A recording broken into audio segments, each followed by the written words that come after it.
We live? I think we're live. All right. Welcome to the Gamecock Scoop podcast without Caleb today. He's on a little bit of a Thanksgiving adventure. You've got Alan Cole as usual, coming to you live from a childhood bedroom, as I am also home for Thanksgiving. And you've got Perry McCarty, our film guru. We are going to be talking South Carolina Clemson. It's rivalry week. How was your Thanksgiving? Oh, it's fantastic. We still have family here, but yeah, it's a lot of eating, more so than we should have done. But it was absolutely great. How about you? Good, yeah, good stuff. Same here. You got you know what, a lot of eating that you got it's Black Friday, you can make some leftovers. Just there's some good football on today too. Yeah, Can't really beat that. And you also can't beat rivalry week. I don't know about you. This is my favorite week of the year. I think Shane Beamer said that too this week. Someone asked him about is the Clemson game going to move when the SEC schedule changes, when Texas and Oklahoma come in? And he said, yeah, look, we'll play them whenever we have to, but I hope it stays the Thanksgiving weekend. And I'm with him.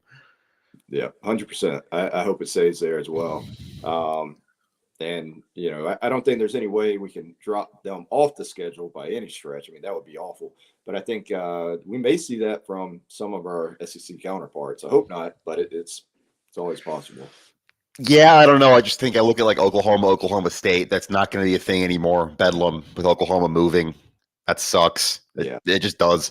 What are your because I grew up in Georgia. I knew Carolina fans. I knew Clemson fans. I kind of get it. I'm sort of learning what this rivalry is about. My first time being at one in person will be tomorrow at Clemson in the press box. But what is this rivalry about to you? What you're a Carolina guy. What does this mean to you?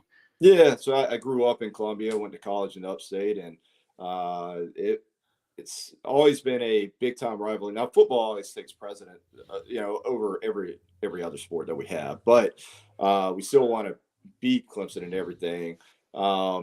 It's just for the majority of my life, we've always been right there, toe to toe with them. For the most part, they've had the series advantage for as long as I can remember, but still, for the most part, every year we come into the game feeling like we got a chance to win this year. But then, of course, Dabo took over, Spurrier left, and things kind of went in Clemson's direction. And so for a number of years here, it's been it's hard to accept, but Carolina fans kind of have come to the realization Clemson has been better than us, and so that's where it's been. So the past couple of years, a rivalry game hasn't really been that. It's got to be competitive, really, to be It's a rivalry, yeah. But I think this is the first time fans can point to, hey, we do have a chance again. Last year we felt pretty good about maybe making a game of it, with it being at home, but that turned out to be a complete dud. But this year, which I think we're going to jump into in a little bit, is we actually have an advantage in some areas. And so that couldn't have been said before for a number of years. So I think Beamer has done a great job of catching the talent level up and giving us a chance to be competitive here. Who knows how it's going to go tomorrow? We haven't been very good on the road, but if we can get this win, it's going to really make that competitive environment come back again. Not that it hasn't gone away, but it's just Carolina fans understand that Clemson has been ahead in football for the past couple of years, and you can't argue that. But now we're at a point that where maybe that story's changing. Yeah, when was the last time you went to the rivalry? Do you remember? Just out of curiosity. To the game itself? Yeah. Oh gosh, I've been to one at Carolina and one at Clemson. I was in, gosh, man, early 2000s. So yeah, it's been quite a while, and unfortunately, Carolina lost both of them. So it wasn't, Is that why you stayed away? Is that what led to the streak with Spurrier? You staying away? It's probably best that I do stay away. No, I didn't have much to do with it, obviously. But yeah, it would be nice to see them win it. And man, if we can win it tomorrow, that changes the narrative on the whole season. Especially coming off this season. So. Yeah, we're gonna kind of get into that a little bit. So South Carolina Clemson, obviously tomorrow at noon at Clemson. Clemson has won 7 in a row. They've won 40 in a row at home. That's the 8th longest home winning streak in college football history, I think I read this week. kind of on a general broad level, we're going to break down specifics too, but on a general broad level, what do you think has to happen for South Carolina to not only stay in this game, but find a way to win this game? Yeah, I mean, it's going to be a little cliche how I'll start it here, but we've got to be able to run the ball. We've got to control the clock. Clemson's going to try to do the same thing to us. The problem is, are we going to be able to do that without a healthy Marshawn Lloyd? I don't know if we can. Jaheim Bell has been he did a great job last week, but as we've discussed, he's not a natural running back, and so there are some lanes that the offensive line creates that he doesn't see all the time, and that Marshawn Lloyd will see and will exploit. Now, if Marshawn Lloyd's not healthy, I don't know what all that looks like, but you've got to be able to run the ball some, got to be able to control it. And then, of course, we had to hit the explosive plays. I mean, we have the receivers that can do it. They've proven that. And on top of that, Clemson's weakness on the defense is their secondary. So when all year that's been a challenge for us, we exploited Tennessee's secondary.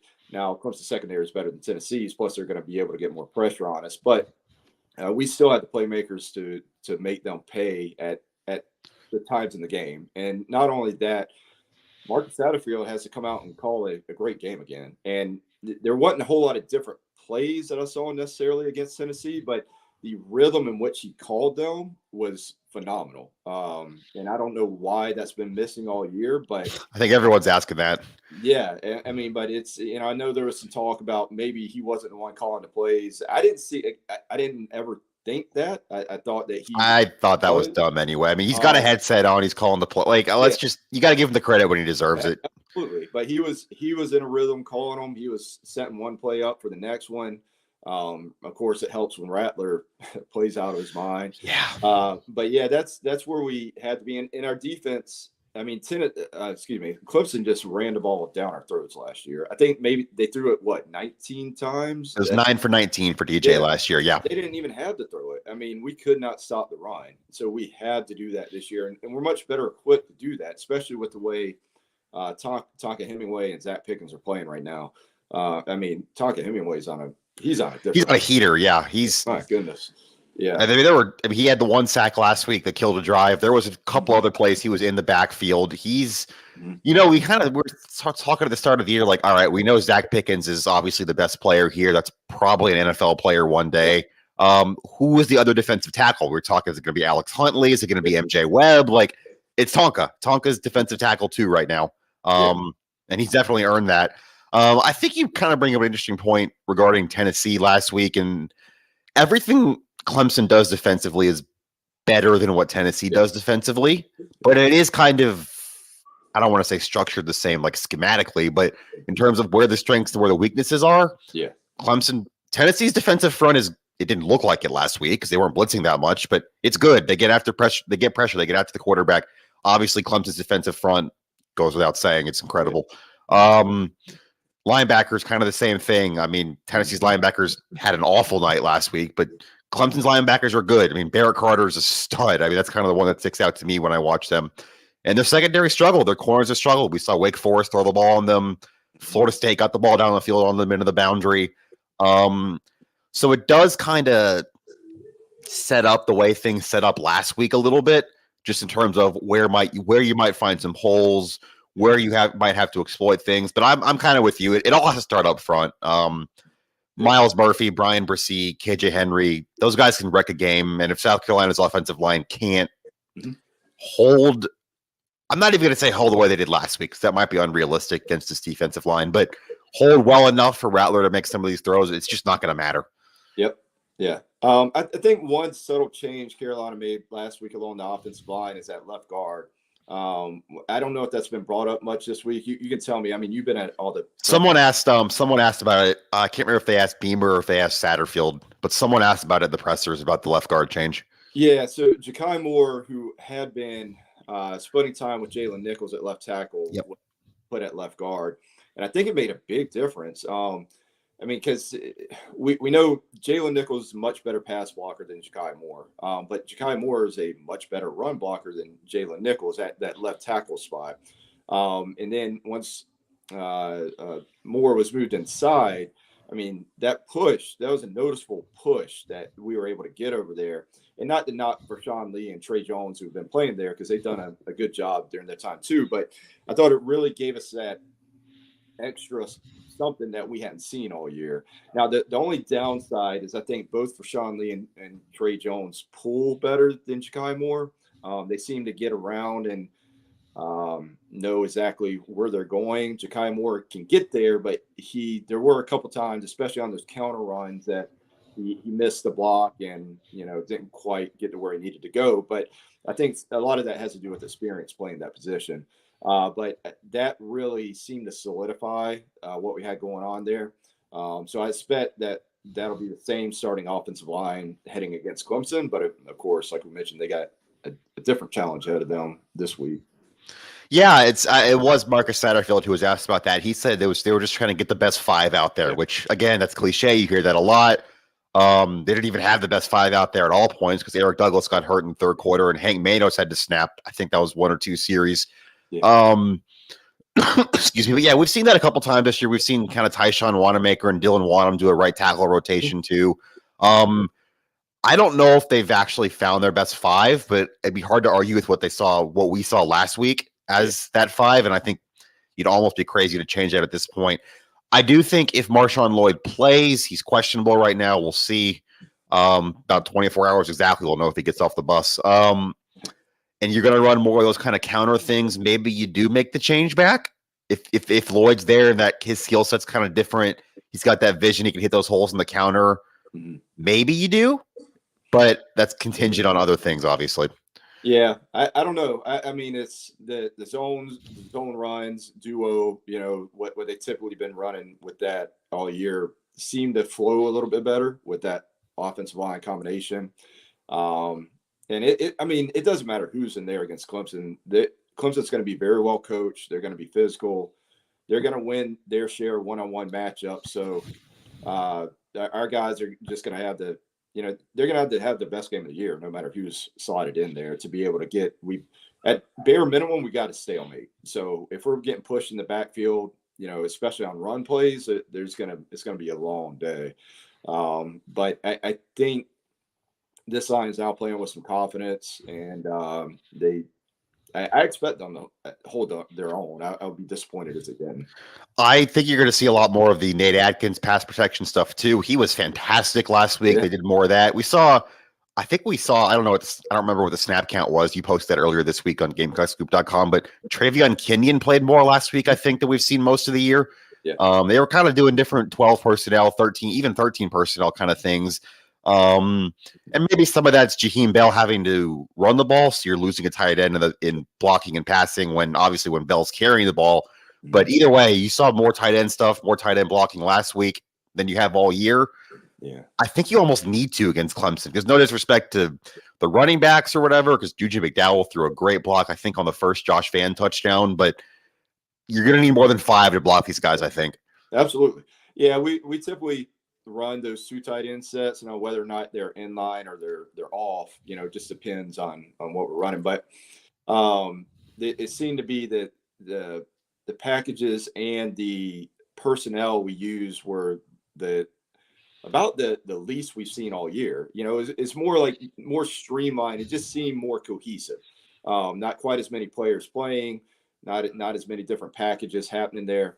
And to be honest, Jaheim Bell hasn't been a great blocker at the tight end spot all year. But he can't just be, when he's in there at tight end, he can't just be only on pass plays, because that would tip the hands of deep. Right. So he's got to block some. But yeah, Nate Atkins, they moved him in the backfield a lot as a running back. He certainly did a great job there. They used Kenyon and Stogner as inline tight ends. So a lot of different looks with that part of it, which worked well. And you're right, we're going to need those guys, and a lot of times those guys are getting up to the second level too.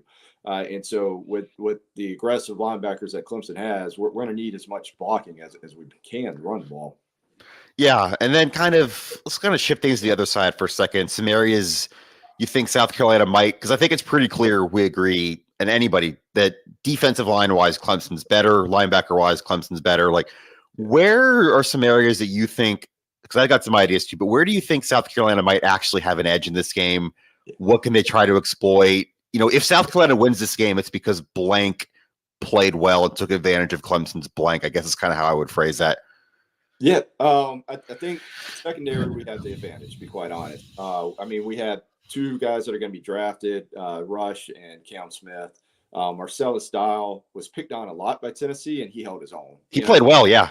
And then in the secondary, we have the best safety play we've had in years. Muschamp never quite got the safety position going, which is odd, seeing as that's his whole deal. But when Nick Imamori went down, Peyton Williams came in and played great, and that's a guy I've been waiting to see since spring ball. But he stepped up there. DQ Smith, I believe he played a lot of free safety that game as Cam Smith falling around Hyatt. And so that's three freshmen back there just playing really, really well, which is exciting for the future, But I think we have the advantage there. And Jordan Birch he doesn't have the stats, but at the edge, he's been just dominating his matchup no matter who he's playing against. And he's been difficult to run his direction. If you notice, most of the plays going towards his way are going very much towards the perimeter to where he can't reach them.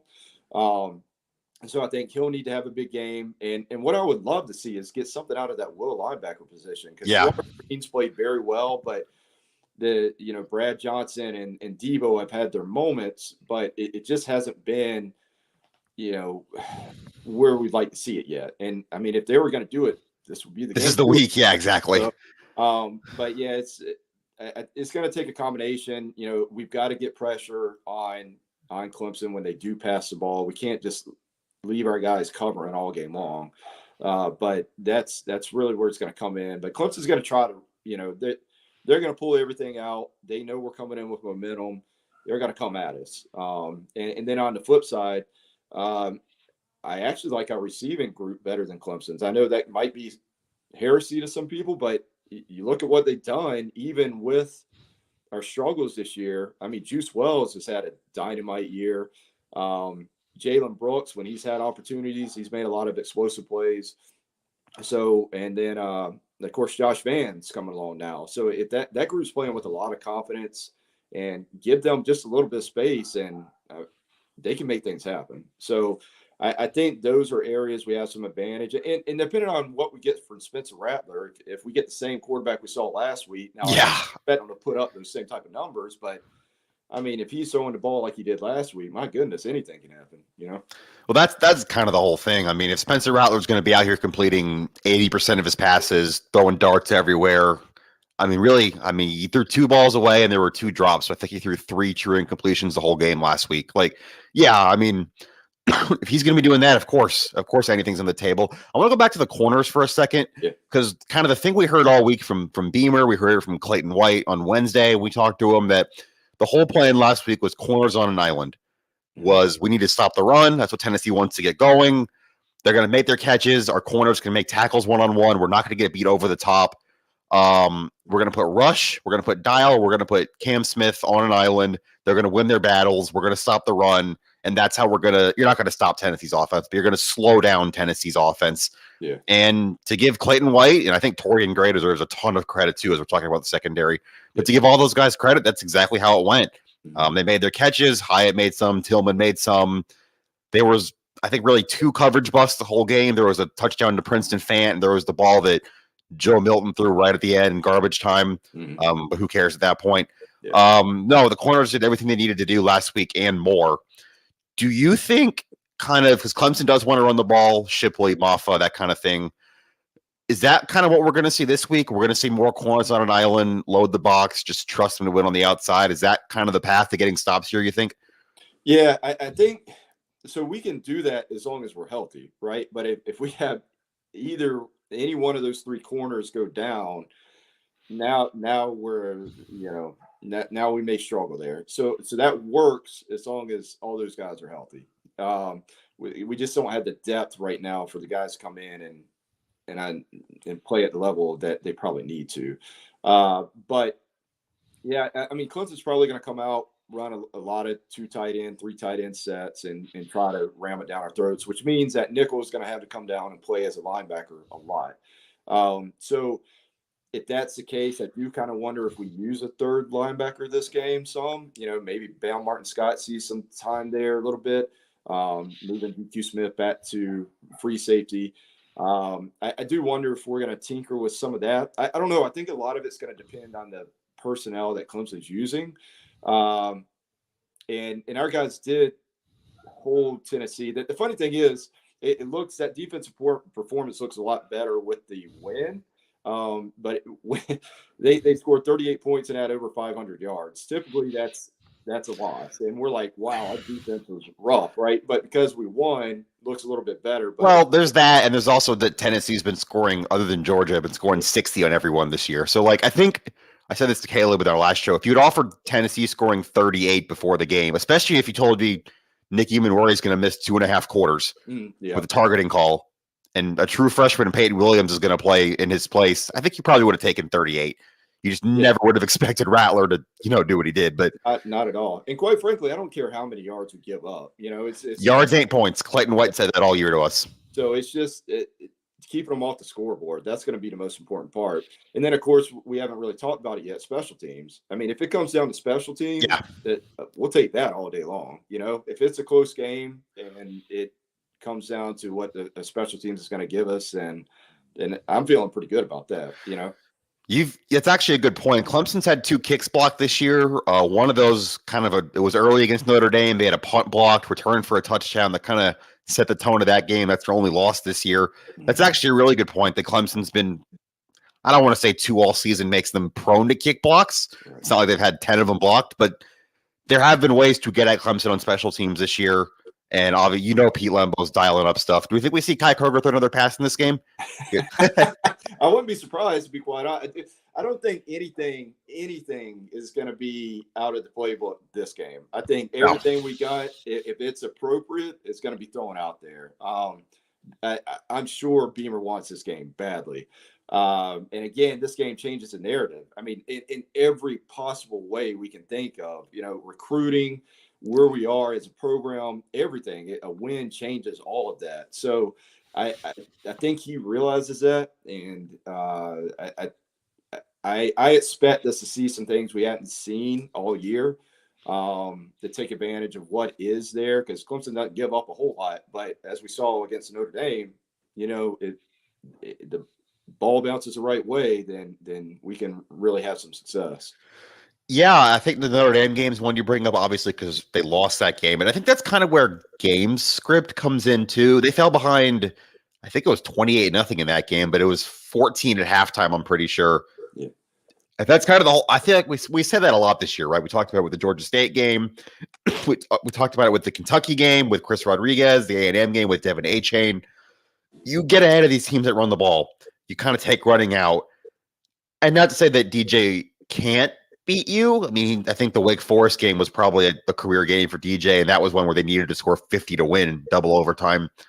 But if you get ahead of this, you play from ahead in this game, or you at least play even, I think you have to like your chances kind of just with those corners, what they've been doing. And you I don't want to say you have a quarterback advantage, but you feel like you do after last week. Yeah. Yeah. Again, we don't know exactly what we're going to get, but neither does Clemson, Right. That's kind of the whole thing. Neither team knows which quarterback they're going to get this coming game. But, it's a lot of ifs. If it goes our way, we feel good. If it doesn't, then, we're talking a different game. But, we definitely – I mean, Clemson has weaknesses as opposed to, when they're typically making the playoffs and they're just so explosive. They're not that explosive anymore. They're going to rely on Shipley a lot. He's not exactly an explosive running back. He's very good. But he's going to, they're going to pound it with him as much as they can and take the pressure off throwing the ball if they're able, which we would love to do the same thing. But we don't know if we're going to be able to, And again, I want to give credit to Marcus Satterfield from last game. And not only was the game balanced, I believe it's 38 runs to 38 passes. Now, some of those runs were Spencer Rattler, when it broke down, he took off. but even so, it's still pretty balanced. And the amount of people that ran the ball and touched the ball on catches, like it's just insane how all that worked. That is a very balanced offense with so many people taking a part in it. I don't know if we can replicate that, but if we do, good things are headed our way. What's kind of going into that? What's the carry on Jordan's role in this game? You think we saw way more of him last week? Really, the last 2 weeks, he played more against Florida and Vanderbilt. I guess November has been more. I'll just say that. Is there a way to get that going against this Clemson defensive front? Is there a way to run Wildcat without tipping that you're running Wildcat? Kind of. How would you kind of get to carry on Joyner involved in this game? Because I think he probably needs to be if they're going to win.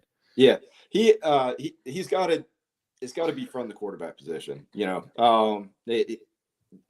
Taking out the special teams part, because obviously he's a big piece there, but he's not the best pure receiver on the roster. And so if he's not, for whatever reason, he's much more dynamic from the quarterback position than he is as a receiver. I don't know why that is. It just seems he just sees the field better from the quarterback position. And so he's able to make plays there a little bit more than just as a wide receiver. But the fact that he's willing to throw the ball and they had some plays set up for him to throw the ball, I think will give him some openings. And I also like that, and some Carolina fans may disagree with me, I like that we kept Rattler on the field a lot when Joyner was playing quarterback. And so you have to guard against any type of double pass when that's the situation. So I know there's some concern that, well, maybe he's going to get injured, but Rattler, he's a tough kid. I say kid. I mean, he's a tough player. How about that? But so I'm not worried about that. He almost caught a touchdown too. You get that element in there too, throwing the ball to him, which I know he's not a receiver, but he almost scored on that play. Yeah, so I like him, leaving him in there, making that Clemson defense. They can't cheat off of him. So if you're gonna backpedal and give him a lot of room, well, there's a lot of different stuff we can do there. And so I know some folks have been upset with our offense for the majority of the year, but we have a good coaching staff. Like, they know football, and so they'll pick up on, if there are openings with those packages and come back to that. At least I hope so. I mean, that's what we did last week. But yeah, I think he has to play some quarterback, and I think he has to throw the ball a couple times. It can't just be quarterback read options. It can't be that, because they'll just stack the box, and you might as well just leave Rattler in if you're going to do that. So I think that's where he'll come into play. And of course, again, on special teams, he's big there as well. Right, and that kind of leads me to what I wanted to ask too. All right, I'm going to say you can't say Spencer Rattler to this. That's kind of a cop-out answer. But if South Carolina wins, who is the MVP of this game for South Carolina? Oh, man. And you can't say Rattler. Yeah. Is Lloyd playing? Open to interpretation. So let's I'm going to go. I would lean towards having a big offensive performance, simply because that's what we came off of. But I honestly think it's going to come down to the defensive line. I really do. I think our defensive line is going to have to man up. And the one thing that I saw improvement from our line is that when those double teams come on our defensive tackles, they basically are going to do one of three things. They're either going to just try to slide out the way and, in essence, do the offensive lineman's job for them, and the linemen are just going to go right to the linebackers. B, they're going to try to get skinny and split the double team, which if they do that, they've got to make that play. If they miss, it's probably going to go for a bigger play because, again, the linemen are going to the linebackers, or they're going to take it all on and hold their ground. We saw a lot of double teams and our defense tackles taking it on and holding their ground. And then the other single blocks, our guys taking advantage of winning those matchups. And that's what we need to see. And Clemson does have a strong offensive line. So I think it may be one of those games where our defensive line doesn't have a lot of stats, but they're doing exactly what they're affecting the game. Exactly. So they're they're holding the ground, they're playing sound technique, and they're not giving up much. And I think that's where it's really going to be won in the trenches there. So you got an MVP. You're going to say like just the D line in general, like Jordan Birch, Zach Pickens. I'd like to say Birch, but I mean he hasn't stat wise. He hasn't put up. I think more so is going to come down to our defensive tackles. I think it's Zach, Tonka Hemingway, Boogie Huntley. I think as a group, that's where it's really going to come into play. So that's how I feel about it. If they dominate, again, may not show in the stat sheet, but if they dominate up front, Clemson won't have anywhere to run. They'll be forced to throw the ball, and that's where I feel we have an advantage. We can really get after the quarterback at that point. And that's where I'm going with this. If South Carolina wins your non-Spencer Rattler game MVP, I'm saying really the corners, but I'm going to say Cam Smith. I think people forget because the game got away from him, but he had an interception in this game last year on DJ in the first quarter there. He's just a big-time player. I think people forget last week, too. He had a big play right after Eamon Murray's targeting. That third down in the red zone, he got to chop the receiver down, force the field goal attempt. He's been playing really well. This is obviously a big game for him. It's going to be his last Carolina-Clemson game. Maybe his last game, period, if he sits out the bowl game. I'm definitely not implying that he's going to, but it's at least possible as a first-round pick. If he did, I wouldn't either. No. I think he's going to have a big day. I think he's going to end up on an island again, kind of. I'll say he gets a pick in this game at some point. I do think South Carolina is going to need a turnover at some point to win this game. Yeah. DJ has been turnover prone. So, yeah, if South Carolina wins, and we're not saying just, quarterback lights it up again, I'm going to say Cam Smith is your guy you point to as the MVP of this game. Yeah. And I guess that kind of leads – we're going to do a little bit of basketball at the end of this, but score predictions. We do this every week with Caleb. I never know what to say. I usually change it before I put it on the website. My preview is going to go run tonight, I think, for anyone. GamecockScoop.com. We've got staff picks. We've got film breakdowns of Clemson that you're doing. We've got all kinds of stuff for the rivalry game. We got a podcast here, obviously. Check that out. And we'll have plenty of post-game stuff, too, after the game tomorrow. You get score prediction yet? You can change it before tomorrow. I'm going to go Carolina here. Yeah. Just because I think the momentum's going. There's so many things for and against here, but I'm going to go Carolina because I think they're in a prime position to actually take that next step. So I'm going to say in a close one. I'm going to say 31-28 Carolina. Yeah, I get it. I could see it. I can't quite get there on the road. Clemson's just so tough at home. That D-line's so good. I think Carolina covers. I think this is a 4-quarter game. I think it's maybe one of those deals where it's like maybe a 4-point game or a 7-point game late, and then Clemson scores to put it away with a couple minutes left. 28-17 Clemson, but it's closer than that. It's kind of how it feels, something like that maybe. I can see that. Yeah. And I know no one's going to be happy with that, but considering where you might have been 7 days ago and kind of thinking where this could have gone, I would call that begrudging progress after 38-3 and 30-0 the last 2 games in this rivalry.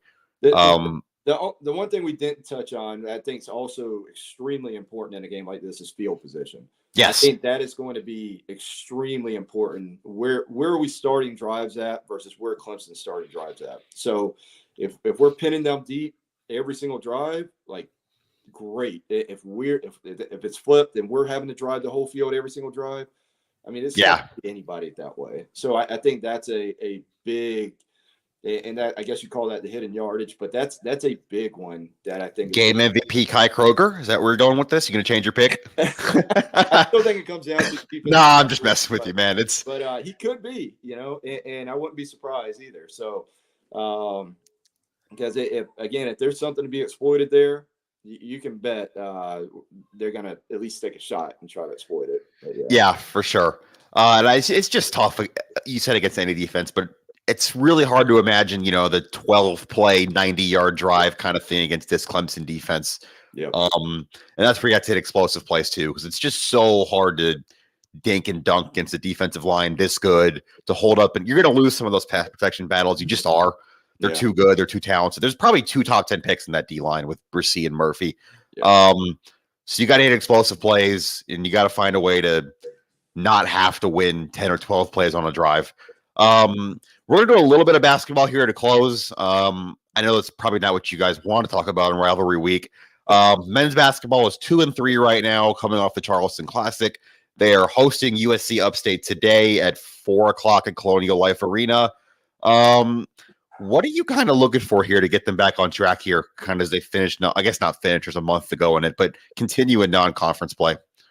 Yeah, there's been a lot of good and a lot of bad. I know it's hard to see the good when the scores that we're seeing, but I'll be honest, the team's actually, and it's funny having me say this, they're actually better right now than where I thought they would be. Before GG Jackson committed, I thought we may see one of the worst teams in the SEC, and that's not. I'm not trying to slam the players we have. I'll never do that. But the SEC's very good. And so what I like is, and where I've been surprised is actually our post play. This team is so far at least tried to make a concerted effort to get it into the post. They haven't done a great job of it yet, but Josh Gray and BBB have been better than I expected as far as what they do with the ball in their hands in the post.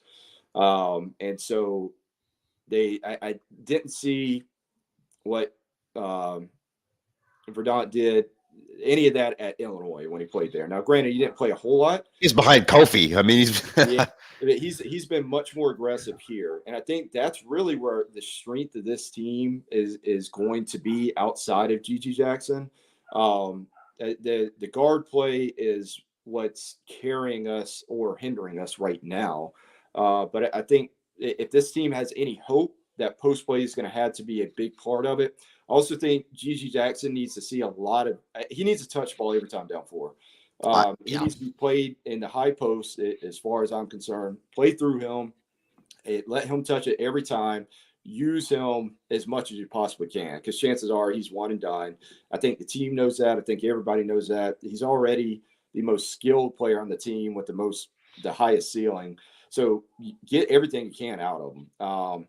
The other side of it, the thing that frustrates me to no end is the shot selection that we've seen in some of these games, taking some of these deep threes, starting the offense way too high, which prevents you from dribble penetration, as well as we don't box out consistently. We started the year off boxing out very well, and it kind of gotten away from that. Just comparing to last year, which we won't do much of, Frank's offense had a lot of crashing the boards, which is fine. The downside of that is sometimes you have issues getting back on defense. This team's not really crashing the boards, so there's no reason for them to not get back on defense. But when we're taking those long threes, the ball's coming off the rim hard, it's bouncing off hard, so it's putting us in transition deficiency there. Like, we're having a hard time getting back. Other teams are killing us in transition, and that can't happen. So shot selection needs to be better. We need to attack the post better, and GG needs to be more heavily involved. So I think those things, and with the post players we have, and I know I'm kind of rambling on with this, but a lot of people are critical about, we can't get a great big man, right? Can't get a great freshman big man. That's a big criticism with Frank. But those guys are few and far between. I mean, you're going to have a handful of big men, and they're going to go to the premier universities right now, the premier teams, which right now we're not, and they're going to be mostly one and dones. So you have to get guys with high upside that can be developed, and that takes time. I mean, you look at probably Chris Silva's probably our last best big man. It took him 4 years to really develop into an NBA caliber player. And so I'm not saying any of our bigs right now outside of GG are going to be NBA caliber, but it takes time to develop. And they have a lot more potential, and they come along further than I expected. So that's where I feel good about. I think we really need to continue to force that issue. And off the ball movement especially has to be better. I don't care what offense we're running. They can't just stand around. Against Furman, we had the good initial first action, and then it was, okay, well, now everybody's just standing here and dribbling. So at the very minimum, we need to, at the end of the offense, at least get into a pick-and-roll situations where something is happening. It can't be one-on-one, like NBA style offense where it's one pass and shoot, unless that's actually a really good shot off that one pass. You don't have the type of team that can ISO up on guys. That's right. just not what this roster is. Yeah. I do think a lot. I don't want to say a lot of it because he can definitely have his moments where he's pulling up from 35 feet. But you get a consistent Michi Johnson in there, someone who can create his own shot off the dribble, someone who's a pretty good decision maker most of the time with the ball, someone who can kind of find the right pass. Whether that's pocket passes, whether that's post entries, whatever. Yeah. I don't know if that solves everything. I mean, we know what the deal is with this team this year in general, but I think in terms of offensive flow, maybe I think Michi Johnson's kind of your key there, even maybe more than Gigi Jackson, even though Gigi's a more talented player, a higher ceiling, like you say, but Michi Johnson just kind of keeps it all on schedule, I guess. Maybe he's an experienced college basketball player. He kind of knows what he's doing running this offense. So I do think that's going to get better as he gets healthier. That was kind of the one player you couldn't have get hurt. And of course, sure enough, first half of the first game that happened. But also I want to give a shout out to Chico Carter Jr. You talk about guard play. He's been way better than I was expecting so far this year. Obviously, he hit the shot against Clemson. That's kind of what everyone's looking at. But it was the Davidson game. He scored 26. He's not going to do that every night. But he's another guy who's kind of creating his own shot a little bit more. He's shooting the ball really well. You're going to need guys like that, especially if Michi's still going to take time to recover and even playing off ball when Michi is healthy. I think Chico Carter Jr. is a good piece for Lamont Paris here, just kind of in terms of what you can do on offense. Chico, you're right. He's been able to consistently beat people off the dribble, which is, we haven't seen that really with our other players. Michi probably can, but it's clear he doesn't have the explosiveness with his ankle, kind of the way it is. But Chico, he's a very good shooter, and he's been able to beat people off the dribble. And so they really need to lean on that a little bit more, as well as that, getting the post game going more.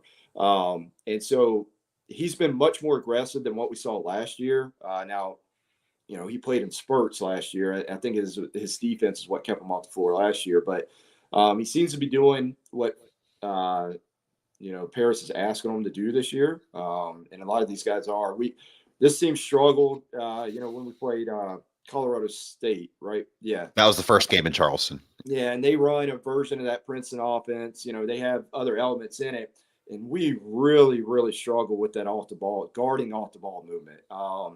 We cheat a little bit, and then we get beat, and then our guards are getting beat off the dribble because we're trying to guard that backdoor pass, and it's just ugly. And so I think really so much inexperience. And some of these guys were on the team last year, but they didn't necessarily see a ton of playing time. And so this is really like their first full season for a lot of them, because I don't really count coming in 5 minutes a game as being, gaining that experience. It's not, because typically it's not in important times of the game. So I think there's a lot of inexperience there, but they're playing hard. And so that's what you want to see. And Paris is going to have to get the most out of this team to be able to be competitive night in and night out. I'm not too much looking at wins this year. I just want to see development, there's already been some, we've seen it, but there needs to be more of it. But, the coaches in college basketball, especially at the D1 level, are so good. After a couple games, when they have film on you, they know where your strengths and weaknesses are, and they're going to attack those weaknesses just relentlessly. So Carolina's really going to have to shore up on their deficiencies, and I think they will. Will it be enough to get a bunch more wins? I don't know, but we just want to see development, be competitive. That's it. Like, just be competitive. I think you're just looking for, are you better at the end of the year than at the start of the year? I don't know what that means win column wise. They're, like I said, they're 2-3 now. There's some winnable non-conference games on paper coming up, starting with USC Upstate today. You've got the 2-game swing in DC next week with George Washington and Georgetown. They've both struggled. You can probably piece together some wins in non-con, but it's going to be really, really tough when the SEC schedule starts. And I don't know how much basketball you've watched this week, but You got Alabama last night beating Michigan State in the Phil Knight tournament. You got Tennessee going to the title game of their early season. Arkansas looked really good in Maui. And I know that's the upper part of the SEC and maybe not what you're competing. Even like Missouri 6-0 right now. They're off to a great start. It's going to be really tough sledding in the SEC. But we'll have time for that and plenty more after football season. I think that about wraps us up here. You have anything else on the rivalry or basketball or anything else in general?